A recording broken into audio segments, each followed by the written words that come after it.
اس کو دنیا سے اتنی محبت ہے، آپ نے اسی وقت جلال کے اندر آ کر اپنا جبہ جو پہنا ہوا تھا خرقہ وہ پھاڑ دیا اور پھاڑ کے پھینک دیا۔ اندر تشریف لے کے سارے احباب حضرت باول حق زکریا ملتانی بھی اور حضرت خواجہ مسعود گنج شکر بھی اور حضرت کلندر پاک بھی جب اندر تشریف لے کر گئے بیٹھے، کچھ دیر کے بعد حضرت شیخ شہاب الدین سروردی آ گئے اور آ کر کہنے لگے کہ وہ خرقہ لے آؤ جو کلندر پاک نے باہر پھاڑ کے پھینکا تھا نا، کہا وہ لے آؤ۔ جب لایا گیا تو فرمایا اس کو پہچانتے ہو؟ حضرت شہباز کلندر کہنے لگے یہ تو میرا ہے۔ آپ نے فرمایا ہم پھر اللہ کے ولیوں کے خرقے ضائع نہیں ہونے دیتے، ہم اللہ کے ولیوں کے لباس کی، اللہ کا ولی تو بڑی دور کی بات ہے، یہ گئے ہیں بیعت ہونے کے لیے اور ان کی محبت دیکھیے۔ فرمایا ہم اللہ کے ولی کی تو عظمت دور کی بات ہے، ہم ان کا لباس بھی ضائع نہیں ہونے دیتے، یہ خرقہ سنبھال کے رکھو۔ ہم درویشوں کے خرقے کی بھی بڑی قدر کرتے ہیں۔ حضرت کلندر پاک کا معاملہ تو ان کی سمجھ میں آ گیا کہ ہم کلندروں کے خرقے ضائع نہیں ہونے دیتے۔ پھر حضرت خواجہ مسعود گنج شکر رضی اللہ تعالیٰ عنہ فرید الدین آپ کی طرف متوجہ ہوئے، آپ کو کہنے لگے تم یہاں پر بیعت ہونے کے لیے آئے ہو، تمہارا حصہ ہم نے خواجہ قطب الدین بختیار کاکی کے پاس بھیج دیا ہے، تمہیں وہاں سے فیض ملے گا۔ اور پھر غوث بہاول حق زکریا ملتانی کی طرف متوجہ ہو کر کہنے لگے کہ آؤ ہاتھ پڑھو، ہم تمہیں اپنے دست حق پرست پر بیعت کرتے ہیں۔ بیعت ہو گئے۔ تینوں بزرگوں کو کہنے لگے جو بات میں بتانے لگا ہوں، کہنے لگے کہ آج رات تم ہمارے پاس گزارو۔ بات آپ کے ذہن کے اندر رہنی چاہیے کہ نگاہ ولی سے جو ہے وہ انسان کی تقدیر بدلتی کس طرح ہے۔ اب یہ تینوں کہا کہ آج آپ ہمارے مہمان خانے میں رہو گے، ہمارے مہمان بن کے رہو گے، مہمانوں کی خدمت۔ اور یہ قبلہ الیاس صاحب ہم لاہور کے اندر گئے ان کے پاس، یہ جس طرح حضور کے غلاموں کی خدمت کرتے ہیں اور فقیر حضور علیہ السلام کے نقش قدم پر ہوتا ہے۔ حضور علیہ السلام نے احادیث کے اندر اس چیز کو بیان فرمایا کہ جو اللہ کو پسندیدہ اعمال ہیں ان میں سے ایک عمل یہ ہے کہ اللہ کی مخلوق کو کھانا کھلایا جائے۔ تو جس طرح یہ حضور دادا صاحب کے مہمانوں کی خدمت کرتے ہیں، اللہ نے ان کو یہ صلہ دے رکھا ہے اور ان کے خاندان کو یہ سعادت دے رکھی ہے۔ اور وہاں پر جو بابا جی لیٹے ہوئے لاہور کے اندر، مجھے ان سے اتنی اور آشنائی تو نہیں ہے، لیکن میں اتنی بات ضرور کہتا ہوں کہ جس نے داتا کے قدموں میں زندگی گزاری ہو اس کی عظمت کا اندازہ ہم نہیں لگا سکتے۔ اور قرآن سے ثابت کریں گے اصحاب کہف حضور کی امتی تو نہیں ہے نا، اللہ کی ولی ہے لیکن حضور کی امتی نہیں ہے، اور ان سے ایک کتے کو نسبت ہو جاتی ہے۔ اس کتے کا ذکر رب قرآن کے اندر کرتا ہے کہ وَقَلْبُهُمْ بَاسِطٌ ذِرَاعِهِ بِالْوَسِيدِ کہ یہ ان کا کتا ہے۔ اور علماء فرماتے ہیں کہ باقی جانور جنت میں نہیں جائیں گے لیکن وہ کتا جنت میں جائے گا۔ صالح علیہ السلام کی اونٹنی جنت میں جائے گی، یونس علیہ السلام جس مچھلی کے پیٹ کے اندر رہے وہ مچھلی جنت میں جائے گی۔ اب یہ کتا اگر باقی نہیں جا رہے تو اس نے کون سا کمال کر دیا کہ یہ جنت میں جا رہا ہے؟ تو اس کا جواب یہ ملتا ہے کہ باقی صرف قلب ہے، اور یہ قلب ہم ہے، یہ ان کا کتا ہے کیونکہ اس کو اللہ کے ولیوں سے نسبت ہو گئی ہے۔ اور یہ چوکھٹ پر ان کی چوکھٹ پر ہاتھ پھیلا کر پنجے پھیلا کر ان کی چوکھٹ پر بیٹھا رہا تو یہ بدنصیب نہیں رہا، اس کی مقدر کا ستارہ اتنا چمکا کہ باقی جہنم میں جا رہے ہیں، اس کو رب جنت میں بھیجے گا۔ اگر کتا کسی ولی کے چوکھٹ پہ بیٹھ جائے تو رب اسے وہ مقام دے دیتا ہے جو انسان ہو، اشرف المخلوقات ہو، حضور کا امتی ہو اور بیٹھا داتا کے قدموں میں ہو۔ بتائیں اسے رب نے کتنی شان عطا کی، اسے رب نے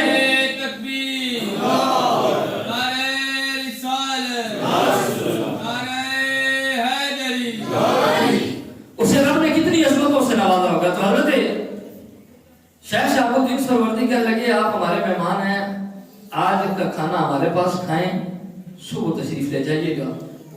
یہ تینوں حضرات چونکہ خود ایک ولی کامل تھے اور ہر ایک جو ہے اپنے ہستی کے اعتبار سے بہت بلند تھا، انہوں نے رہنا پسند کر لیا۔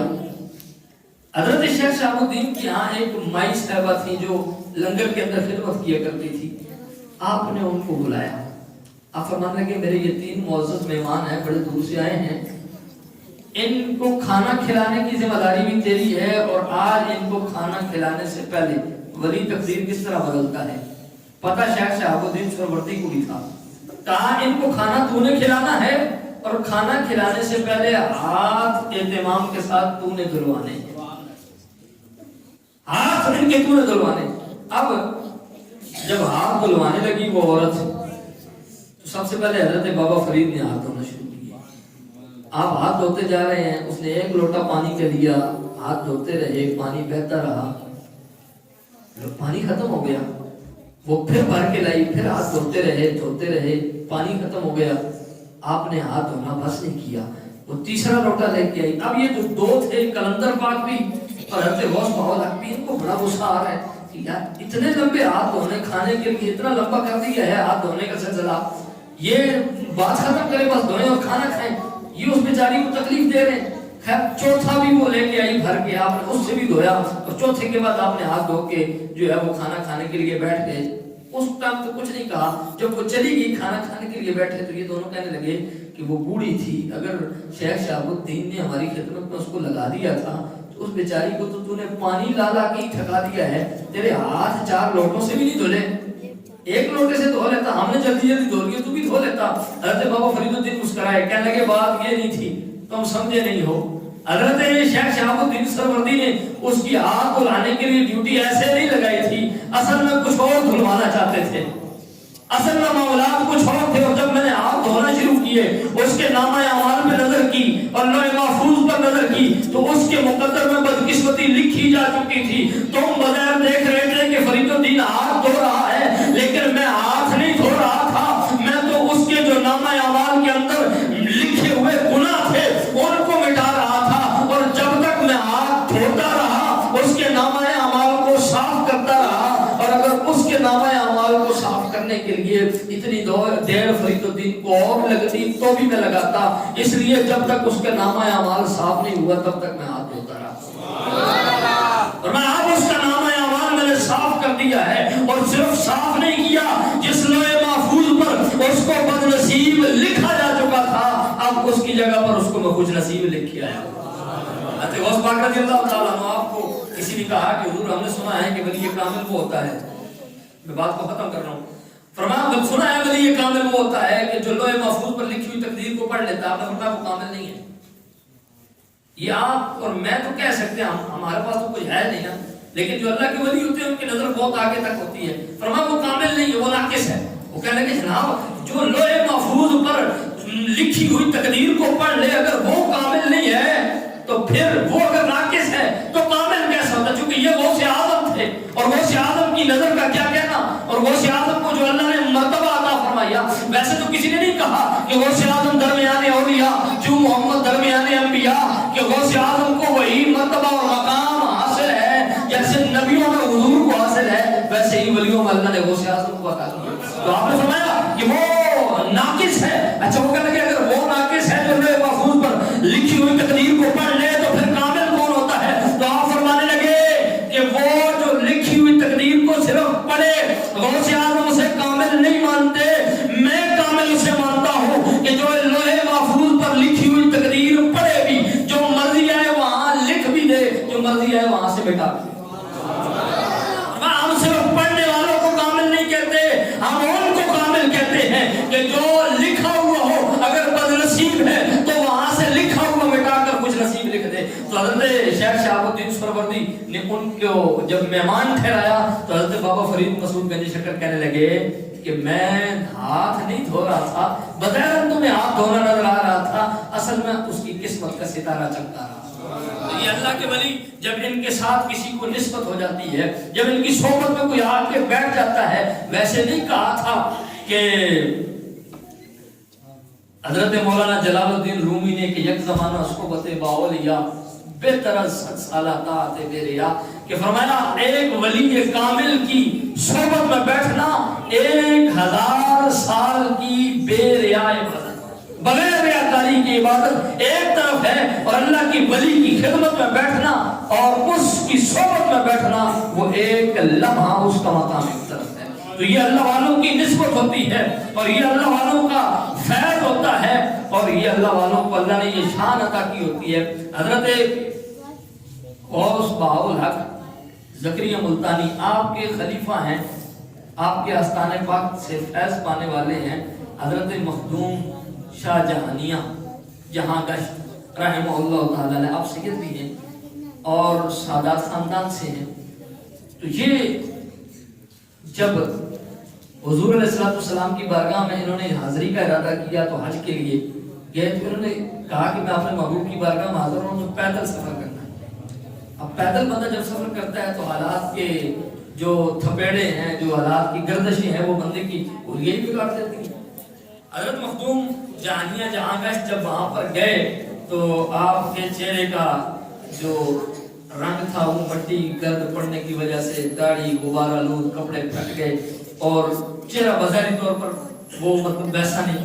تو ایک بندہ وہ آ کر سوال کرنے لگا مدینہ شریف میں کہ جناب آپ کہاں سے تشریف لائے ہیں؟ آپ نے فرمایا میں پنجاب سے آیا ہوں اور میں سید ہوں۔ کچھ لوگ جو ہوتے ہیں نا وہ ظاہری چال ڈال دیکھ کے کسی کو عالم مانتے ہیں، کسی کو پیر مانتے ہیں، کہنے لگے جی سیدوں کی ایسی شکل ہوتی ہے، ایسے سید ہوتے ہیں، آپ دیکھیں اپنی حالت دیکھیں، آپ کا سفر کے آثار تھے، سفر کے نشانات تھے، لباس بھی پھٹا ہوا، تو کہنے لگا ایسے سید ہوتے ہیں۔ آپ نے کہا میں اپنا نسب تو تیرے انکار کرنے سے تبدیل نہیں کر سکتا، کیونکہ جو نسب مجھے رب نے عطا کیا کائنات کے اندر اس جیسا نسب ہے ہی کوئی نہیں، میں نسب تو تبدیل نہیں کر سکتا۔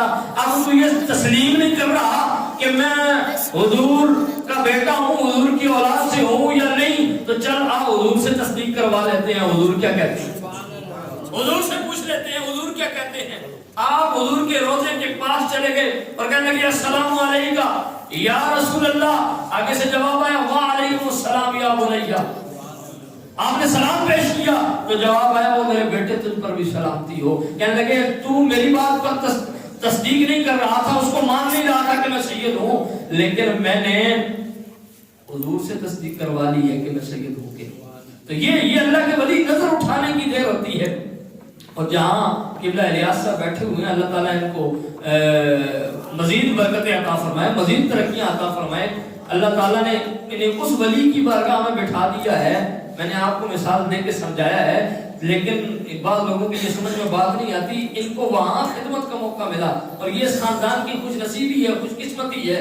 اور اب تو ان کا ماشاءاللہ بیٹا جہاں وہ حضور کی شریعت کا عالم بن رہا ہے، وہیں وہ داتا صاحب کے مزار پر خدمت بھی کر رہا ہے۔ اللہ کے ولیوں کی خدمت یہ ہر بندے کو نصیب نہیں ہوتی۔ آپ غوث اعظم کا کہ دھوبی والا واقعہ تو مولانا تھانوی صاحب کی زبان ان کے قلم سے بھی لکھا ہوا پڑھتے بھی ہیں، علماء سے سنتے بھی ہیں۔ تو اگر غوث اعظم کا دھوبی اس کو اللہ یہ مقام عطا کر سکتا ہے تو جو داتا کے قدموں میں بیٹھا رہے، کیا خیال ہے وہ محروم رہ جاتا ہے؟ اللہ کے ولی کے قدموں میں بیٹھنے والا کبھی محروم نہیں رہتا۔ آپ بیٹھے خلوص اور جو ہے وہ اخلاص کے ساتھ بیٹھے، اچھی نیت لے کے بیٹھے، اللہ تعالیٰ کے ولی اس پر پھر کرم کیا کرتے ہیں، اس کو نوازتے کس طرح ہیں، یہ آپ دیکھ چکے ہیں اور دیکھیں گے بھی۔ حضور داتا صاحب کے بارے سے میں آخری بات کر کے کہ داتا علی اجمیری کس طرح نوازتے ہیں، آخری بات کر کے میں اپنی بات کو بیٹھ رہا ہوں۔ حضرت محدث صاحب پاکستان ایک بہت بڑا نام ہے، آپ لوگ اگر نہ بھی واقف ہوں تو علماء بخوبی واقف ہیں، کیونکہ جتنے بھی علماء ہیں وہ بل واسطہ یا بلا واسطہ حضرت محدث صاحب پاکستان کے کسی نہ کسی ذریعے سے شاگرد بنتے ہیں۔ ہم میں سے اگر کوئی ان کا شاگرد نہیں ہے تو ہمارے استادوں میں خود جن استادوں کے بعد دورہ حدیث کی ہے وہ محدث اعظم پاکستان کے شاگرد ہیں۔ اور ہمارے اساتذہ میں سے 3 اساتذہ ایسے ہیں کہ جنہوں نے حضور محدث اعظم پاکستان سے پڑھا۔ تو حضرت محدث اعظم پاکستان وہ شخصیت ہے جن کا ذوق تقویٰ ورع اس طرف نہیں جاتے کہ اللہ تعالیٰ نے ان کو کیا شان، کیا مقام اور کیا رفعت عطا کی تھی۔ ایک لاہور کے اندر مولوی اٹھا، اس نے کہا جی کہ جو داتا صاحب کا مزار ہے، جہاں پر مزار ہے وہاں پر داتا صاحب نہیں ہے۔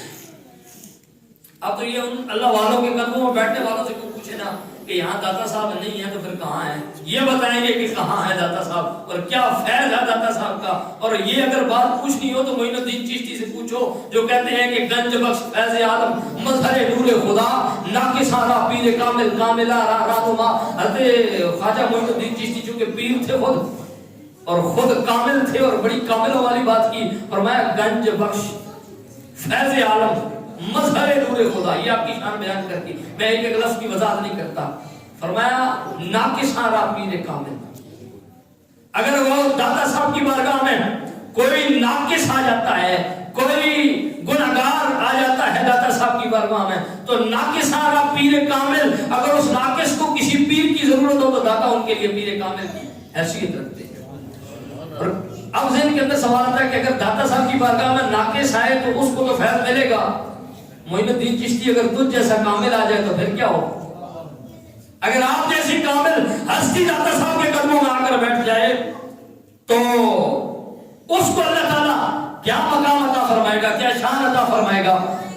तो दोस्तान मोहतरम, हज़रत दाता साहब के कदमों में बैठने वाले ख्वाजा मोइनुद्दीन चिश्ती अजमेरी फरमाते हैं, नाकिसारा पीर कामिल कामिला रानुमा, अगर किसी कामिल को भी रानुमाई की जरूरत हो, हालांकि मुर्शिद से फैज़ ले चुके थे, वहां से कबूलियत आमा हो चुकी थी, हज़रत गौसे आज़म के कदम की मोहर लग चुकी थी, लेकिन फिर भी मोइनुद्दीन चिश्ती दाता के कदमों में आए और आकर बता रहे हैं कि कामिला रानुमा, अगर किसी कामिल को रानुमाई की जरूरत हो तो दाता के कदमों में आकर बैठे, अल्लाह ताला उसको भी मर्तबा और कमाल अता फरमा देता है। आखिरी बात हज़रत मुहद्दिस साहब पाकिस्तान के हवाले से, उस मौलवी ने शोशा छोड़ दिया कि दाता साहब का जहाँ पर मज़ार है, जहाँ पर आप लोग जाते हैं हाज़री कुछ नसीब लोग, तो मुझे एक आलिम की ज़ुबान से सुना, मैंने किसी जगह से पढ़ा नहीं है, वो आलिम उन्होंने मुझे बताया हज़रत मियां मोहम्मद शहपुरी अलैहिर्रहमा के हवाले से, आपने ये बात फरमाई है कि जिस बंदे के दिल के अंदर तड़प हो कि वो उम्रा के लिए जाए और उम्रा के लिए हाजिर ना हो सकता हो, असबाब ना पैदा होते हो, वो हुजूर दाता साहब के कदमों में हाजिर हो जाएगा, उसे उम्रा की सआदत नसीब, उसे उम्रा का सवाब अता फरमाता है। तो मकबूल उम्रे का सवाब मिलता है दाता साहब की बारगाह में। ये औलिया का नजरिया है। वो कहने लगे जी दाता साहब तो यहाँ पर मौजूद नहीं है, दाता साहब की कब्र शाही किले के अंदर है। हज़रत मुहद्दिस साहब पाकिस्तान को ये बात पहुंची अखबारों के जरिए, आपने फरमाया कि तुम लाहौर के अंदर दाता साहब के करीब जलसा रखो, हम उसको जवाब देंगे कि दाता साहब यही है, जहां दाता साहब का मज़ार है वहीं दाता साहब है। आप आए जलसे से कुछ लम्हात पहले आप आए और सीधा हुजूर दाता साहब के कदमों में जाकर बैठे, थोड़ी देर मुराकबा किया और वहां किसी से कोई बात नहीं की, मुराकबा करके सीधे स्टेज पर बयान के लिए आप आ गए और आपने खिताब में आकर पहली बात ये की कि जिस मौलवी ने ये कहा था कि दाता साहब का मज़ार ये नहीं है, दाता साहब यहाँ मौजूद नहीं है, शाही किले के अंदर वो खड़ा हो, वो आ जाए सामने, वो भी दाता के मज़ार पर हाजिर हो और मुहद्दिस आज़म पाकिस्तान भी दाता के मज़ार पर हाजिर होता है। मैं दाता साहब की बारगाह में सलाम अर्ज करूंगा और दाता साहब को पुकारूंगा, अगर यहाँ से दाता साहब कब्र से उठकर खड़े हो जाए तो मैं सच्चा हूँ, अगर दाता साहब कब्र से ना उठे तो वो सच्चा है। ये बात कही, वो तो नहीं आया, बात खत्म हो गई, जलसा खत्म हो गया, सारे मामलात अपनी जगह पर मामूल पर आ गए। उलमा ने पूछा हज़रत इतना बड़ा दावा कि दाता साहब के कब्र पर खड़े होकर आप कहें कि दाता साहब को सलाम करें तो दाता साहब उठ जाए, इतना बड़ा दावा आपने कर दिया, अगर दाता साहब ना उठते तो फिर क्या होता, और अगर वो आ जाता और ये मामलात हो जाते तो फिर क्या होता। आपने फरमाया मैंने दाता की कब्र पर मुराकबा पहले किया था, किताब बाद में किया है, मैंने दाता से इजाजत लेके ये बात की है और दाता ने मुझे कहा कि आज मेरी इज्जत का मामला है, मेरी नामूस का मामला है, आज जो दावा तू करेगा उसको पूरा किया जाएगा। अगर मैं इससे भी कोई बड़ा दावा करता तो मेरे दावे को पूरा किया जाता, इसलिए मैं दाता की इजाजत से बात कर रहा था। वो एक बार कह के देखता तो सही, यहाँ से दाता खुद खड़े होते। दोस्तान मोहतरम, दाता साहब का फैजान आज भी मौजूद है और लेने वाले फैजान ले रहे हैं। कुछ नसीब लोग हैं कि जो दाता साहब के कदमों में बैठ के उनके खैरात लेकर आगे मखलूक को तकसीम करते हैं। अल्लाह ताला मोहतरम इलियास साहब को, इनके बेटों को उम्र के ज़रिए अता फरमाए और अल्लाह ताला इनका जो खिदमत है उसको अपनी बारगाह में कबूल फरमाए। इनके भाईजान बाबा जी कमल वाले सरकार में जो दाता साहब की बारगाह में कई सालों तक खिदमत करते रहे, अल्लाह ताला उनके दर्जात भी बुलंद फरमाए, उनका उससे पाक भी गुजरा है और उन्होंने जो दाता साहब की खिदमत की, अल्लाह ताला उनको उस पर जो है वो जितना अजर अता फरमाया है, अल्लाह ताला मजीद उसके अंदर तरक्कियां नसीब फरमाए और इनके यहाँ पर जो बुजुर्ग लेटे हैं, इनके वालिद मोहतरम जिनका हाल है उससे पाक है, अल्लाह ताला इनके भी दर्जात के अंदर मजीद बुलंदियां नसीब फरमाए और इनके सदके से अल्लाह ताला हम गुनाहगारों की बख्शिश फरमाए। या जिंदा सोबत बाकी वमा अलैना इल्लल बलाग।